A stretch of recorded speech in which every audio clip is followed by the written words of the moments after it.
ऐतिहासिक धरती पर मौजूद मेरी आंखों के सामने बड़ी तादाद में नौजवान साथी, मेरी माएं बहनें, बुजुर्गों, पहली बार आपके बीच में आया हूं और आना भी एक ऐसे मौके पर हुआ है कि अपने एक युवा साथी को मैं आते हुए रास्ते में पूछ रहा था कि मुकेश की उम्र कितनी है, तो किसी ने मुझे बताया कि 35 साल। तो मैंने कहा चलो हम लोग लगभग एक ही उम्र के हैं, तो अपने हमउम्र साथी के लिए आना अच्छा लग रहा है। न तेरा है न मेरा है ये हिंदुस्तान सबका है, न तेरा है न मेरा है ये हिंदुस्तान सबका है, नहीं समझी गई ये बात तो नुकसान सबका है। लाखों वालों, मैं पहली बार आपके बीच में आया हूं।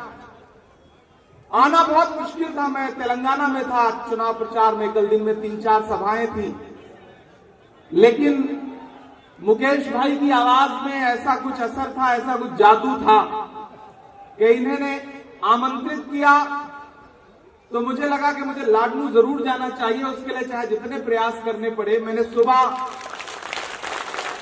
हैदराबाद से 5 बजे की फ्लाइट पकड़ी, पूरी रात में 1 मिनट भी सोया नहीं। सुबह जयपुर लैंड किया, फिर जयपुर से चार्टर्ड प्लेन पकड़ के हम लोग सीकर में लैंड किए, तारपुरा में, फिर वहां से बाई रोड, फिर वापस लौट के जाएंगे। इस तमाम कवायद के बीच में आपके बीच पहुंचा हूं ये कहने के लिए कि आने वाली 25 तारीख को आपको राजस्थान के भविष्य का फैसला करना है। ये इलेक्शन महज असेंबली का इलेक्शन नहीं है। अगर आपको ये लगता है कि 25 तारीख को जाकर के आप सिर्फ एक एमएलए चुनेंगे, आपकी दबाई गई बटन से एक विधायक चुना जाएगा, तो नहीं। आपको आने वाली 25 तारीख को दरअसल भारत के भविष्य का फैसला करना है। राजस्थान जो निरंतर पिछले 5 वर्षों में विकास की ऐसी गति के साथ आगे बढ़ा है, ऐसी ऐसी योजनाएं लेकर के सरकार आई है कि आज पूरे देश में उन योजनाओं की चर्चा है। अब आने वाली 25 तारीख इस बात पर मुहर लगाने की तारीख है कि आप उन योजनाओं से कितना प्रभावित हैं और उन योजनाओं को लेकर के आपके मन में क्या विचार है। चिरंजीवी योजना जैसी योजना पूरे देश में किसी भी राज्य में कहीं नहीं है। मैं पार्लियामेंट में हूं, मैं मेंबर ऑफ पार्लियामेंट हूं, मैं हेल्थ कमेटी में हूं। आप विश्वास करें, जब पार्लियामेंट की स्टैंडिंग हेल्थ कमेटी बैठती है और तमाम योजनाओं का जिक्र होता है, तो वहां उस कमेटी में मौजूद भाजपा के सांसद ये कहते हैं कि केंद्र सरकार अगर राजस्थान सरकार जैसी चिरंजीवी योजना ला सके तब शायद कोई काम हो सकता है। ये है राजस्थान की चिरंजीवी योजना।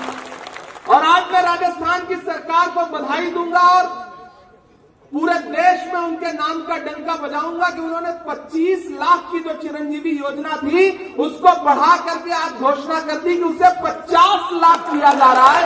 ये अपने आप में ऐतिहासिक बात है। लाडनू वालों, ऐतिहासिक बात है। मैं आपसे ये बिल्कुल नहीं कहूंगा कि आप मुकेश को इसलिए वोट दीजिए क्योंकि ये 200 करोड़ रुपए का सीवरेज ट्रीटमेंट के तमाम प्लान लेकर के आए। मैं आपसे ये नहीं कहूंगा कि ये गर्ल्स डिग्री कॉलेज लेकर के आए इसलिए वोट दीजिए।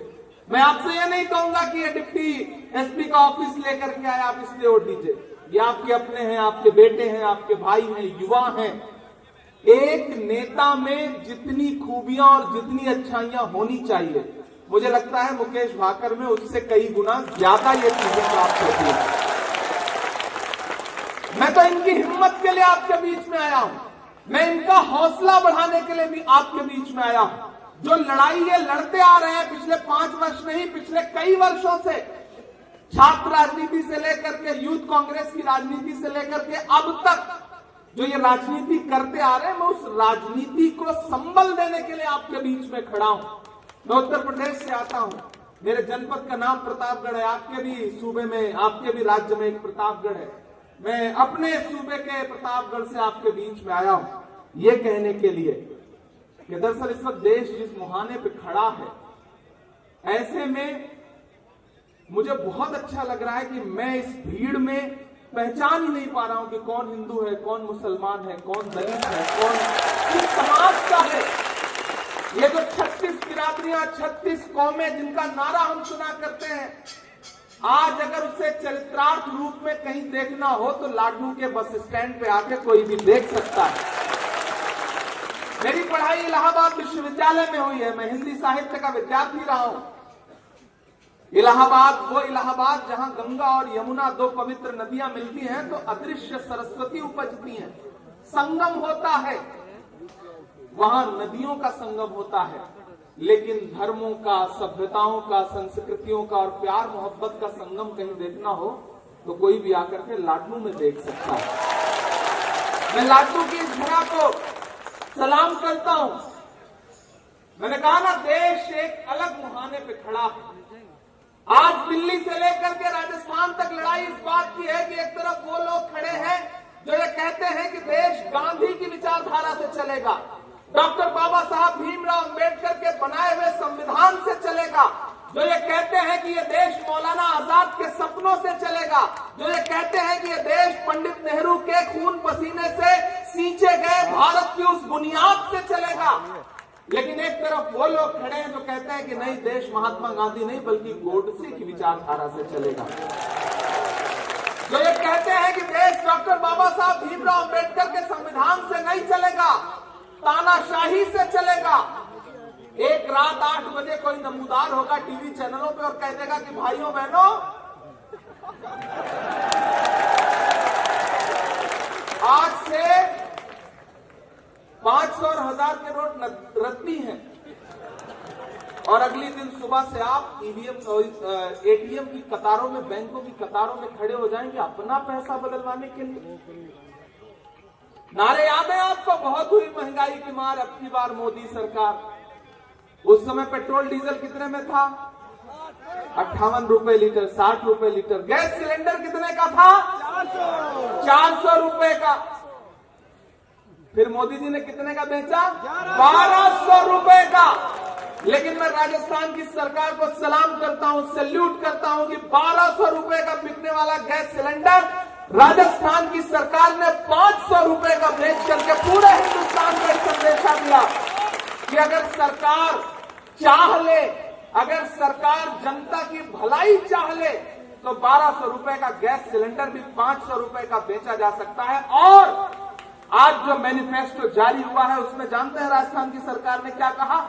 कि हमने 500 का बेचा था लेकिन अब 500 भी महंगा है, उसको और सस्ता करेंगे। हमारी सरकार आएगी तो उसको 400 रुपए का बेचेंगे। नरेंद्र मोदी जी क्या कहते थे? हम अच्छे दिन लाएंगे। भैया ये कौन सा अच्छा दिन था जहां 58 रुपए का पेट्रोल डीजल 100 रुपए का बिकने लगा, गैस सिलेंडर 400 वाला 1200 का बिकने लगा। अरे ऐसा अच्छा दिन नहीं चाहिए हमें। मैं तो कवि हूं, शायर हूं, मैं तो पूरे देश में घूम घूम के कहता हूं कि मोहब्बत भाईचारे के दीवाने दिन ही लौटा दो, वो सस्ती दाल सब्जी के सुहाने दिन ही लौटा दो। ये अच्छे दिन तो अंबानी अडानी को मुबारक हो। हमें ऐसा करो साहेब, पुराने दिन ही लौटा दो। वो पुराने दिन जहां चीजें सस्ती हुआ करती थी, लोगों में प्यार मोहब्बत हुआ करता था, हमें वो पुराने दिन चाहिए। यहां माएं बहनें बैठी हैं, याद करिए, खाने का तेल, सरसों का तेल हो या और बाकी जो खाने का तेल है, उस समय कितने का था? 70 रुपए किलो था। आज साहब ने क्या रेट में बेचा? 200 रुपए के पार पहुंचा दिया। सबसे ज्यादा तो महंगाई की मार हमारी माएं बहनें झेलती हैं। सुबह आप जब रसोई में जा करके चाय बनाने के लिए गैस का बर्नर ऑन करती हैं तो कितने अरमान जलते हैं उसके साथ। आप जब सब्जी बनाने के लिए कढ़ाई में तेल डालती हैं तो उसके साथ आंसू भी गिरते हैं। इस सरकार ने क्या जुल्म नहीं किया आपके साथ। और आज फिर कहते हैं कि हमें मौका दीजिए। आज आकर के राजस्थान में कहते हैं प्रधानमंत्री जी ऐसे घूम रहे हैं जैसे उनको प्रधानमंत्री नहीं रहना है बल्कि राजस्थान का मुख्यमंत्री बनना है। इस तरह से राजस्थान में घूम रहे हैं। अच्छा, ऊपर से बातें कितनी बड़ी बड़ी। पार्लियामेंट में जब भी खड़े होंगे, मैं तो बैठता हूं पार्लियामेंट में, प्रधानमंत्री जी सामने बैठेंगे और कहेंगे बताइए कांग्रेसियों आपने 70 साल में क्या किया। एक दिन जब ऐसे ही बोल रहे थे कि बताओ कांग्रेसियों 70 साल में आपने क्या किया, तो आगे खरगे साहब बैठे थे। खरगे साहब पलटे बोले इमरान मत बताना, बता दोगे तो ये उसको भी बेच देंगे। इनका काम सिर्फ बेचने का है, ये बेचने के अलावा कुछ नहीं जानते। मैं तो लाडू के बस स्टैंड पे खड़ा होकर के एक बहुत बड़ी बात कह रहा हूं, मीडिया के साथी से नोट करें कि वो भारतीय जनता पार्टी की सरकार जो अपना चलाया हुआ 2000 का नोट 7 साल नहीं चला सकी, वो हमसे 70 साल का हिसाब मांगती है। मेरे भाई, इस देश को कांग्रेस आगे लेकर के चल सकती है, इस देश को कांग्रेस आगे लेकर के चल सकती है। इस देश को सजाने में, संवारने में, अंग्रेजों से आजाद कराने में योगदान किसका रहा? कांग्रेस का। वो पीढ़ी जिसने निर्माण का दर्द झेला है, वही समझ सकती है कि विरासत को सहेजा कैसे जाए। जिन्हें सजा सजाया देश मिल गया, वो सिर्फ बातें करते हैं, भाषण देते हैं, उसके अलावा कुछ भी नहीं। ये लड़ाई बहुत महत्वपूर्ण है और मैं तो ये कहता हूं कि ये इलेक्शन सिर्फ राजस्थान की विधानसभा का इलेक्शन नहीं है, ये 2024 का सेमीफाइनल है। इसलिए आपकी जिम्मेदारियां बहुत बड़ी हो जाती हैं। और मैं खास तौर से अकलियत के लोग जो यहां मौजूद हैं, मैं उनसे भी मुखातिब होकर के ये बात कहना चाहता हूं कि मेरे भाई, बहुत सारे लोग आपके बीच में आएंगे, कोई हाथी पे चढ़ के आएगा, कोई मांझा पकड़ के आएगा, कोई नया झंडा पकड़ के आएगा, लेकिन आपको होशियार रहना है। ये साजिश सिर्फ और सिर्फ बांटने की है, इसके अलावा कुछ भी नहीं। जो लड़ाई में भी नहीं है, वो चाहते हैं कि बड़ी बड़ी बातें करें, आपके जज्बात उभारें और फिर आप उनके झांसे में आ करके बट जाएं ताकि भाजपा जीत जाए। खेल सिर्फ बंटने का है, आपको बंटने से बचना है, क्योंकि इस मुल्क में मोहब्बत के लिए, प्यार के लिए, अच्छाई के लिए, अमन के लिए कोई लड़ रहा है तो उस नेता का नाम राहुल गांधी है। याद करिए, भारत जोड़ो यात्रा 4000 किलोमीटर का मतलब समझते हैं आप? मुझे याद है 6 सितंबर 2022 की वो शाम, जब हम सारे लोग, कांग्रेस परिवार के सारे लोग कन्याकुमारी में समंदर के किनारे खड़े थे और उस वक्त हम सोच रहे थे कि आखिर कन्याकुमारी से कश्मीर तक हम पैदल जाएंगे कैसे। हम सब परेशान थे, लेकिन एक आदमी बहुत शांत चेहरा लेकर के शांत भाव से खड़ा था। उसके होठों पे सिर्फ एक नारा था, नफरत छोड़ो भारत जोड़ो, नफरत छोड़ो भारत जोड़ो। और उस नारे को लगाते हुए वो शख्स लाखों का हुजूम लेकर के जब कन्याकुमारी से आगे निकला तो ऐसा लगता था कि जैसे पूरा भारत राहुल गांधी के साथ चल रहा हो। मैं जश्नरीफ गवा रहा हूं, मैं चला हूं उनके कंधे से कंधा मिला करके, हजारों किलोमीटर चला हूं। रास्ते में जब मीडिया के साथी मुझसे कहते थे, इमरान साहब आप तो शायर हैं, आप राहुल गांधी को चलते हुए देख के क्या कहेंगे, तब मैं उनसे कहता था कि मैं राहुल गांधी के कंधे से कंधा मिला के चल रहा हूं और एक शेर पढ़ रहा हूं कि जो हर जालिम से टकराएगी वो आंधी बनाऊंगा, जो हर जालिम से टकराएगी वो आंधी बनाऊंगा, नए अंग्रेज आए हैं नया गांधी बनाऊंगा। राहुल गांधी जो इस देश से नफरत कम करने के लिए सिर्फ एक नारा, नफरत छोड़ो भारत जोड़ो, कोई राजनीतिक बातचीत नहीं। मुझसे मीडिया के साथियों ने कहा आपको क्या लगता है 4000 किलोमीटर चलने से भाजपा हार जाएगी? तो मैंने कहा देखिए भैया, राहुल गांधी बहुत विजनरी आदमी है, बहुत दूरदर्शी आदमी है। इस बार उन्होंने लंबा टास्क लिया है। वो जानते हैं इस देश में जब तक नफरत कम नहीं होगी तब तक भाजपा कम नहीं होगी, इसलिए वो नफरत कम करने के लिए निकले हैं। और आज पूरी जिम्मेदारी से यहां खड़ा होकर कह रहा हूं लाडनू वालों, आज 21 तारीख है, 17 तारीख को मध्य प्रदेश में वोटिंग हो चुकी, छत्तीसगढ़ में वोटिंग हो चुकी। मैं तेलंगाना के एक एक जिले में प्रचार करके दिन में 4-4, 5-5 सभाएं करता हूं, यहां आया हूं, तमाम राज्य घूम करके पूरी जिम्मेदारी से कह रहा हूं कि मध्य प्रदेश और छत्तीसगढ़ में प्रचंड बहुमत के साथ कांग्रेस पार्टी सरकार बनाने जा रही है। कोई ताकत उन्हें रोक नहीं सकती। तेलंगाना में सरकार बनाने जा रही है। अब पूरे देश की नजरें कहां हैं? राजस्थान पर हैं। और राजस्थान की मैं तो मानता हूं कि सबसे हॉट सीट है लाडनू। मुझे सचिन भाई का फोन आया कि इमरान राजस्थान आ रहे हो तो सबसे पहले कहीं जाना तो लाडनू जाना, मुकेश अपना भाई है उसके लिए जरूर जाना। मुझे दीपेंद्र हुड्डा का फोन आया, हमारे साथी हैं वो, उन्होंने कहा कि इमरान अगर राजस्थान आ रहे हो तो सबसे पहले कहीं जाना तो लाडनू जाना। मेरी मुकेश भाई से बहुत कम मुलाकातें हैं, ये अपनी दुनिया में मस्त रहते हैं, हम अपनी दुनिया में मस्त हैं। हम वहां पार्लियामेंट संभाले हैं, ये यहाँ असेंबली में लड़ते रहते हैं, मुलाकातें कम है। लेकिन मुझे लगा कि यार राजस्थान में जिस नेता से बात करो यही कहता है कि कहीं जाना तो पहले लाडनू जाना, तो लाडनू तो जरूर जाना चाहिए। मैं इसलिए आपके बीच में आया हूं कि पिछली बार आपने तकरीबन 13,000 वोट से जिताया था आपको ना, तो इस बार तो आंकड़ा बढ़ना चाहिए, बढ़ना चाहिए, बढ़ना चाहिए कि नहीं बढ़ना चाहिए। और मैंने सुना था परिवारवाद पे बड़े बड़े भाषण देने वाली भारतीय जनता पार्टी, वो राजस्थान में परिवारवाद कहां खो देती है पता ही नहीं चलता। पिछली बार पिताजी आए थे, इस बार सुपुत्र आए हैं, ऐसा ही है शायद। अच्छा, भाजपा को पता था कि पिछली बार जब पिताजी नहीं जीत पाए तो सुपुत्र क्या जीतेंगे, तो फिर बसपा से भी किसी को उन्होंने सहयोगी बना करके बुला लिया है। तो आपको बहुत होशियारी से, समझदारी से बस एक बात याद रखनी है कि ये लड़ाई बहुत महत्वपूर्ण है। ये लड़ाई भारत के संविधान को बचाने की है, ये लड़ाई देश के लोकतंत्र को बचाने की है, आईन को, जमहूरियत को बचाने की है। ये लड़ाई अगर आप नहीं जीतेंगे तो बहुत कुछ हार जाएंगे और इसका नुकसान आने वाली नस्लों को उठाना पड़ेगा। मैं तुम्हें अपने उसूलों की कसम देता हूं, मैं तुम्हें अपने उसूलों की कसम देता हूं। मुझको मजहब के तराजू में न तौला जाए, मैंने इंसान ही रहने की कसम खाई है, मुझको हिंदू या मुसलमान न समझा जाए। मुकेश भाकर के होठों पे हमेशा ये बात रहती है। इस शख्सियत ने आपके यहाँ विकास करते वक्त ये नहीं देखा कि कौन सा इलाका, कौन सा वार्ड, कौन सा पंचायत, कौन सा गांव किस समाज का है, किस बिरादरी का है। उसने एक नजर से ये देखा कि ये सब हमारे अपने हैं, हमारे मतदाता हैं, हमारे साथी हैं, हमारे बड़े हैं, हमारे भाई हैं, हमारी माएं हैं, हमारी बहनें हैं। और अब इस लेवल पे उतर आई है भारतीय जनता पार्टी कि मुकेश भाकर को बदनाम करने के लिए किस किस झूठे प्रपंच का, किस किस छल का, किस किस तरह के आरोपों का सहारा ले रही है।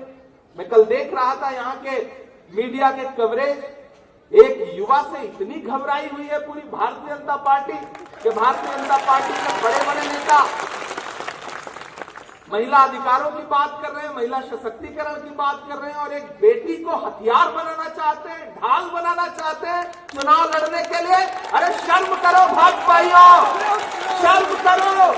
आपके मुंह से बेटी अधिकार और बेटी बचाओ, बेटी पढ़ाओ का नारा झूठा लगता है, क्योंकि मेरी आंखों ने देखा है हाथरस कि किस तरह दलित बिटिया के साथ बलात्कार हुआ और उसके बाद उसकी लाश रात के 2 बजे बिना उसके परिवार के इजाजत के जला दी आपकी सरकार ने। आप बेटी सुरक्षा की बात करते हैं, आप बेटी सुरक्षा की बात करते हैं। हमने देखा है कि प्रधानमंत्री लाल किले की प्राचीर पर खड़े होकर के 15 अगस्त को महिला सशक्तिकरण और बेटी सुरक्षा पे भाषण देते हैं और उधर गुजरात में उनके गृह राज्य में बिल्किस के बलात्कारी न सिर्फ रिहा किए जाते हैं बल्कि उन्हें माला पहनाई जाती है।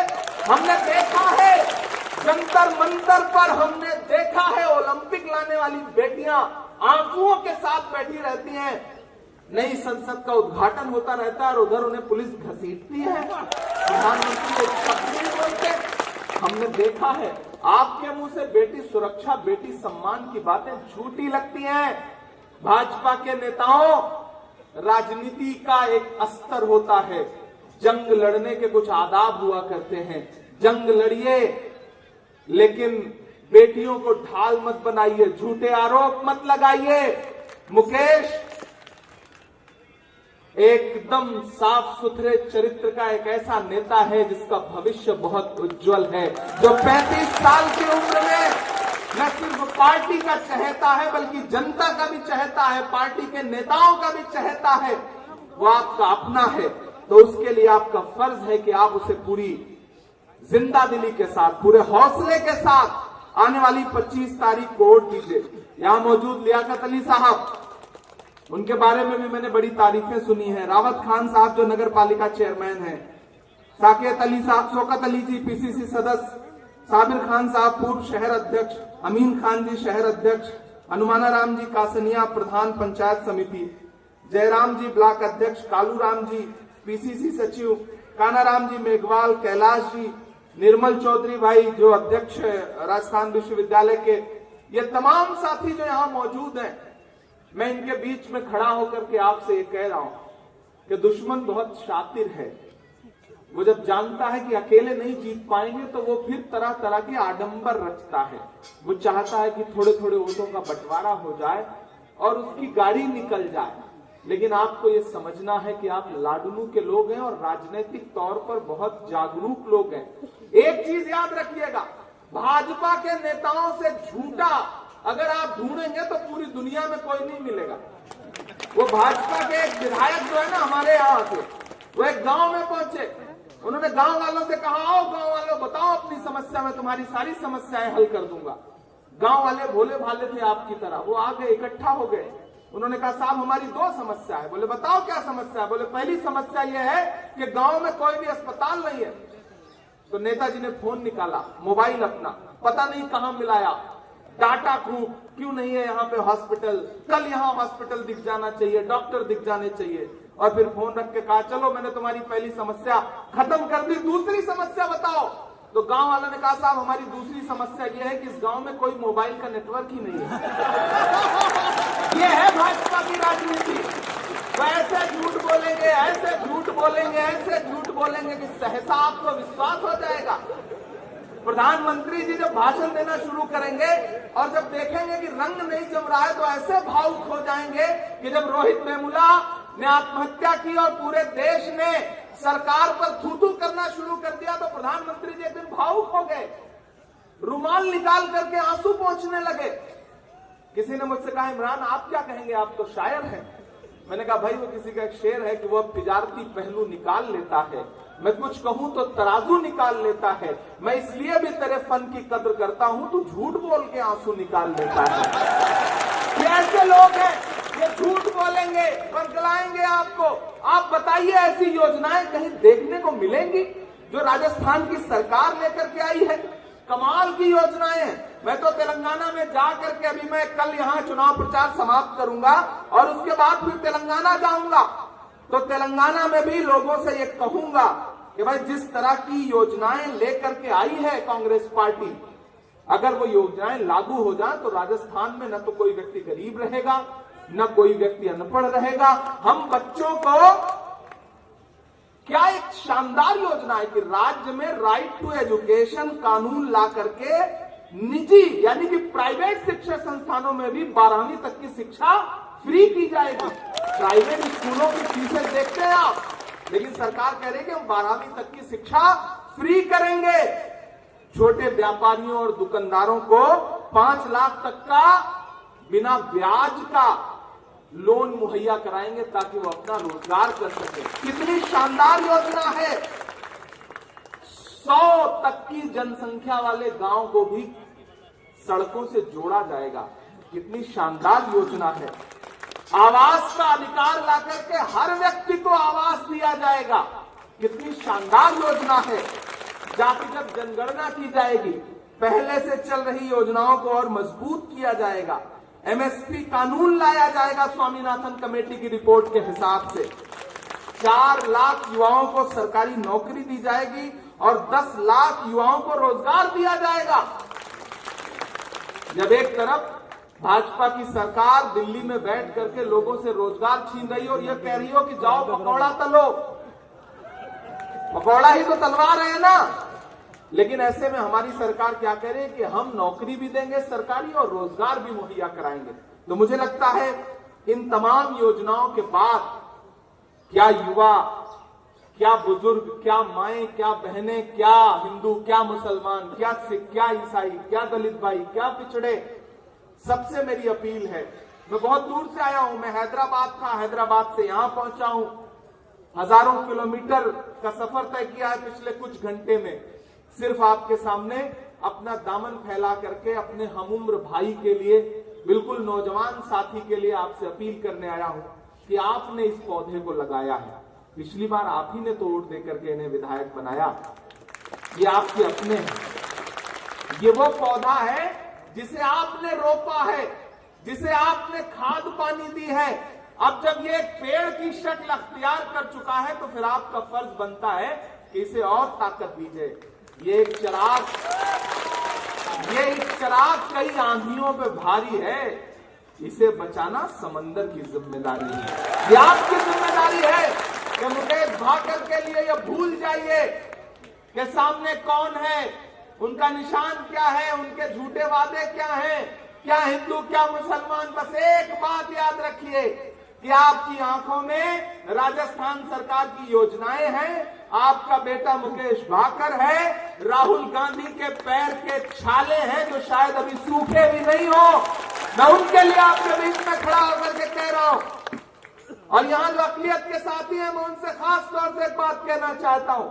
अरे आप तो वो लोग हैं जिनका इस बात पर ईमान है कि मजदूर का पसीना सूखने से पहले उसकी मजदूरी उसको दे दी जाए। तो मुझे बताओ कि 4000 किलोमीटर चलने वाले राहुल गांधी ने नफरत कम करने का अगर बीड़ा उठाया तो यह कितना बड़ा काम है।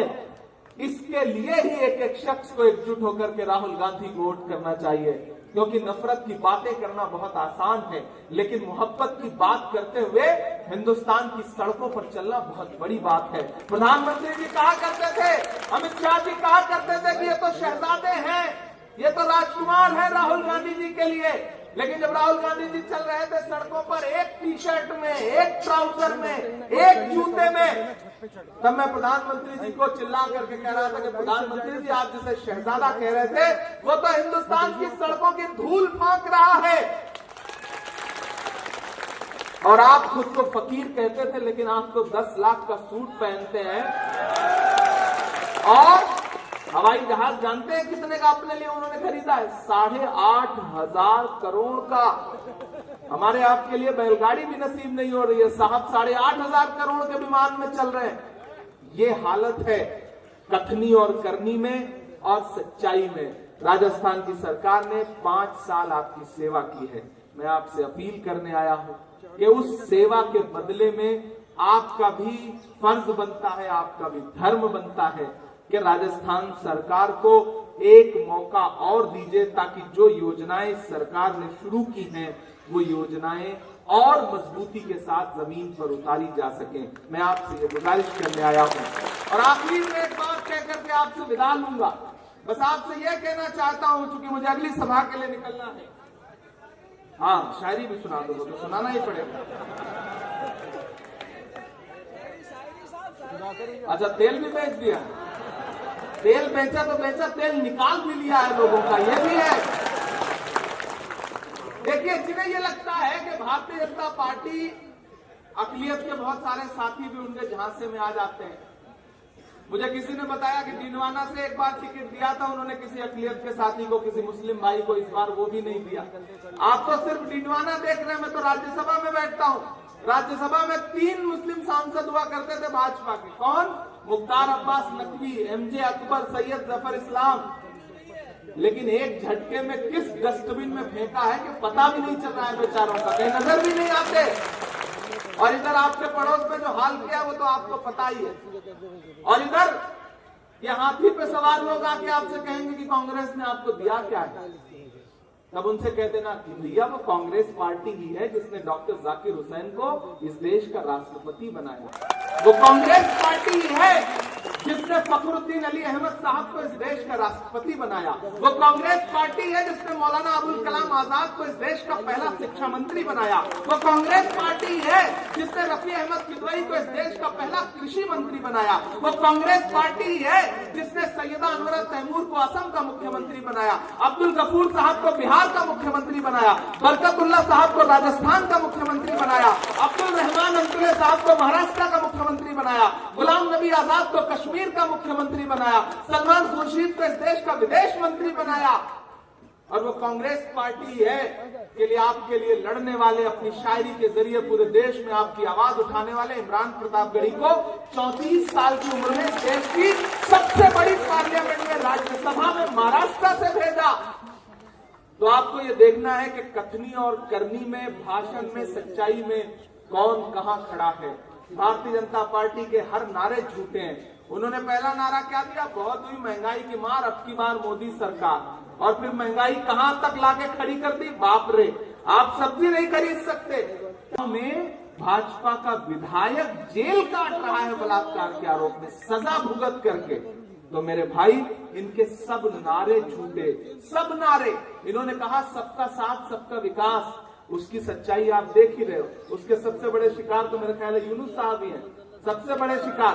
ऐसा सबका साथ, ऐसा सबका विकास किया है कि मुख्तार अब्बास नकवी में अकेले में मिलकर पूछूं कि साहब कैसा लग रहा है सबका साथ सबका विकास, तो बेचारे वो उनके मुंह से शब्द ही नहीं निकलते हैं। एमजे अकबर से पूछो तो शब्द ही नहीं निकलते हैं, जफर इस्लाम से पूछो तो शब्द ही नहीं निकलते हैं उसके मुंह से। ऐसा सबका साथ सबका विकास किया है कि बस गरीब गरीब होता चला गया, अमीर अमीर होता चला गया। ये भाजपा के नेता जब टीवी चैनलों पे बैठ के कहते हैं कि हम गरीबी मिटाएंगे, तब मेरा मन करता है मैं उनसे कह दूं कि गरीबी को मिटा देने की बातें सिर्फ बातें हैं। जो खुद दौलत के भूखे हैं गरीबी क्या मिटाएंगे। गरीबों का लहू तो आपकी कारों का डीजल है, गरीबी मिट गई तो आप क्या रिक्शा चलाएंगे। ये गरीबी नहीं मिटाना चाहते, ये गरीबों को मिटाना चाहते हैं। इन्होंने देश की वो हालत कर दी है कि ये पहले भाषण देते थे, स्वर्गीय सुषमा स्वराज जी क्या कहती थी कि जब डॉलर के मुकाबले रुपया गिरता है तो देश की इज्जत घटती है। आज डॉलर के मुकाबले रुपए की हैसियत क्या है पता है, 83 रुपए। $1 बराबर 83 रुपीज। आज नरेंद्र मोदी जी से कह दिया जाए कि भैया अब इज्जत नहीं घट रही है तो फिर कुछ नहीं बोलेंगे। लेकिन अद्भुत है वो, अद्भुत है। विश्व कप हम जीतने जा रहे थे, अद्भुत है वो। हम पूरे विश्व कप में एक भी मैच नहीं हारे। लेकिन पता नहीं नाम का क्या असर है कि उस नाम के स्टेडियम में मैच हुआ, पहुंच भी गए और हमारे वही हीरो बेचारे बाद में आंसुओं के साथ बाहर निकले। बहुत पीड़ा हुई, बहुत दर्द हुआ। तब मैं आपसे अंत में कहना चाहता हूं, यहाँ भगवान जी पवाड़िया साहब, ओम प्रकाश जी, नाथूराम जी, वीरेंद्र जी, गिरधारी राम जी, हमीद गौरी साहब, आरिफ खान साहब, ये सब यहाँ खड़े हैं। मैं अंत में, ये जो मेरा भाई है बड़ा बहादुर है, बड़ा मतलब जिसको कहते हैं ना कि दमदारी से लड़ने वाला, इसलिए मेरा मन कर रहा है कि मैं सांसद बाद में हूं, पहले शायर हूं। तो मेरा मन कर रहा है मैं 4 पंक्तियां पढ़ दूं और वो याद रखिएगा आप सारे लोग। ये दायरे में सिमट के आएगा, दायरे में सिमट के आएगा, हर रवायत से हट के आएगा। आंधियों को जरा खबर कर दो, आंधियों को जरा खबर कर दो, शेर वापस पलट के आएगा, शेर वापस पलट के आएगा, शेर वापस पलट के आएगा। कि कहां सोया है चौकीदार। बहुत समझदार लोग हैं, मैं नहीं जानता था कि इतने राजनीतिक तौर पे जागरूक लोग हैं। मैंने नाम भी नहीं लिया, लेकिन चौकीदार का नाम आते ही आप समझ गए कि मैं किसकी बात कर रहा हूं। मैं नाम नहीं लूंगा और आप फिर समझ जाएंगे कि मैं किसकी बात कर रहा हूं। ये कहां सोया है चौकीदार, कहां सोया है चौकीदार। हमारे अल्पसंख्यक विभाग राजस्थान के अध्यक्ष आबिद कागजी साहब, कार्यवाहक अध्यक्ष हमारे इमरान कुरैशी साहब, मदरसा बोर्ड के चेयरमैन मोहतरम एमडी चोपदार साहब, बाकी हमारे साथी यहाँ बैठे हैं, ये सब भी बहुत समझदार है। हमारे राष्ट्रीय पदाधिकारी अल्पसंख्यक विभाग के इंसाफ आजाद साहब। मैं पढ़ता हूं, अगले 2 मिनट आपके बीच में हूं। मैं चाहता हूं कि बिल्कुल उत्सव के माहौल में इस चुनाव को लड़िए। भाजपा वाले अजीब शक्ल लेकर के घूम रहे हैं, ऐसा लग रहा है पता नहीं कौन सा तनाव है चेहरे पे। लेकिन कांग्रेस के जितने भी वीडियो आ रहे हैं, आप गोविंद डोटासरा का वीडियो उठा करके देखिए। हमारे पीसीसी अध्यक्ष कुछ बोल ही नहीं रहे, सिर्फ नृत्य कर रहे हैं, गाना बज रहा है और उनके हाथ घूम रहे हैं। ऐसा लग रहा है जैसे अद्भुत ऊर्जा का संचार हो रहा है, प्रचार हो रहा है। आप सचिन भाई की सभाएं देखिए, सामने से जिंदाबाद और आई लव यू के नारे लग रहे हैं, चुनाव प्रचार हो रहा है। गहलोत साहब जा रहे हैं, जनता अपने आप योजनाएं गिना रही है। राहुल गांधी जी पहुंच रहे हैं, नारा लग रहा है नफरत छोड़ो भारत जोड़ो, नफरत के बाजार में मोहब्बत की दुकान खोल रहा हूं। हमसे एक दिन एक साथी ने कहा कि क्या आपको लगता है कि नफरत के बाजार में मोहब्बत की दुकान राजस्थान में फिर से खुलेगी? मैंने कहा देखो यार, ये राजस्थान है, ये जब भी करता है कुछ बड़ा करता है। दुकान तो कर्नाटक में खुली है, यहाँ तो शोरूम खुलेगा मोहब्बत का। ये राजस्थान है, ये वीरों की धरती है, ये जब भी करेगा कुछ बड़ा करेगा और ऐसे वापस भेजेगा। ये जो बड़े बड़े हवाई जहाज लेकर के, आज हम जब टेक ऑफ करने के लिए चार्टर्ड में बैठे तो प्रधानमंत्री जी अपना विमान लेके उसी समय उतर रहे थे। बड़े बड़े विमान आए हैं, बड़े बड़े हेलीकॉप्टर आए हैं, पैसे बहाए जा रहे हैं। ऐसा लग रहा है जैसे राजस्थान की जनता को बड़ा भोला भाला समझते हैं। नहीं भैया, ये भोले नहीं है, ये भाले हैं।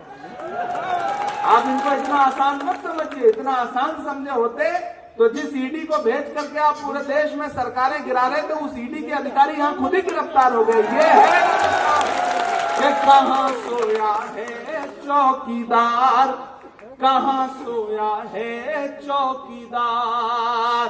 गैस सिलेंडर की कीमत भी 1000 के पार, कहाँ सोया है चौकीदार, कहाँ सोया है चौकीदार।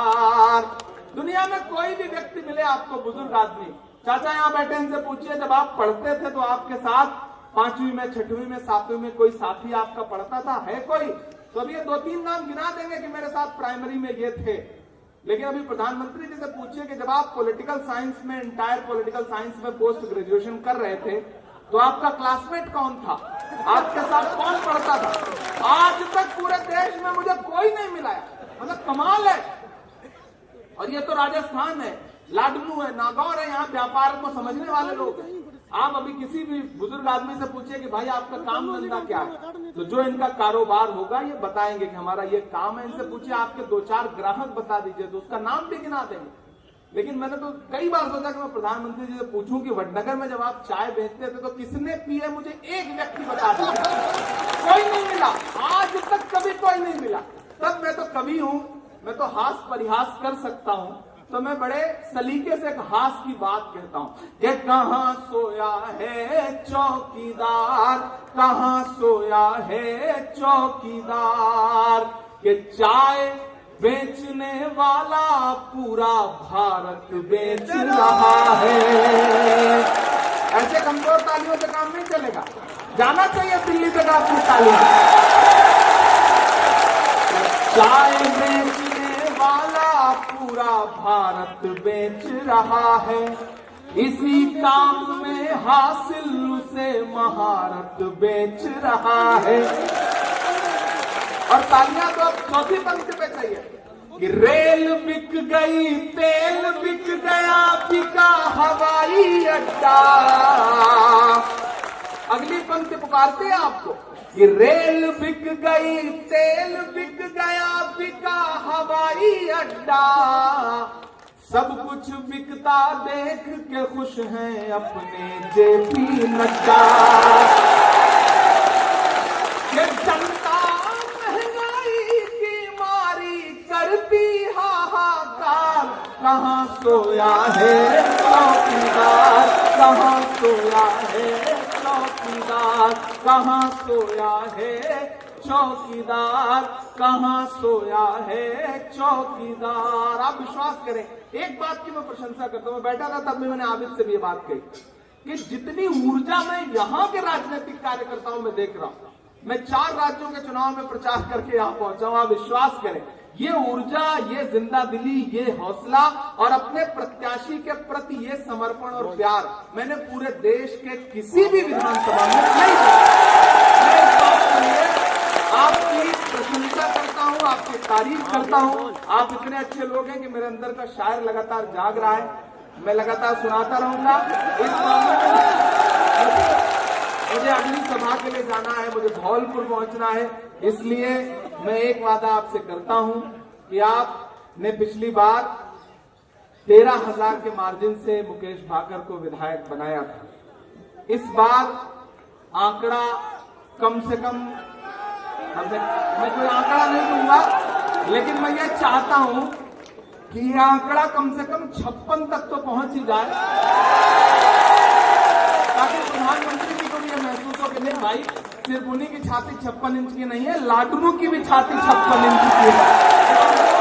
एहसास हो जाए और आप ये कर सकते हैं। अगर आप एकजुट हो गए तो कोई ताकत रोक नहीं सकती। एक आपसे वादा कर रहा हूं कि मैं आपके राज्य से सांसद नहीं हूं, वरना सारा खजाना मैं अपना सारा बजट लाके लाडनू में दे देता। लेकिन ये वादा करता हूं कि मुझे ऊपर वाले ने, खुदा ने, ईश्वर ने मुझे शायरी का हुनर दिया है और आप मेरी शायरी से प्रेम करते हैं, तो आप मुकेश को जिताइए। जीतने के बाद इसी बस स्टैंड पर एक बार आपका धन्यवाद करने, शुक्रिया अदा करने फिर आऊंगा। ये मेरा आपसे वादा है। बहुत बहुत धन्यवाद। निकलना है, देर हो रही है, अगली बार फिर आऊंगा। धन्यवाद।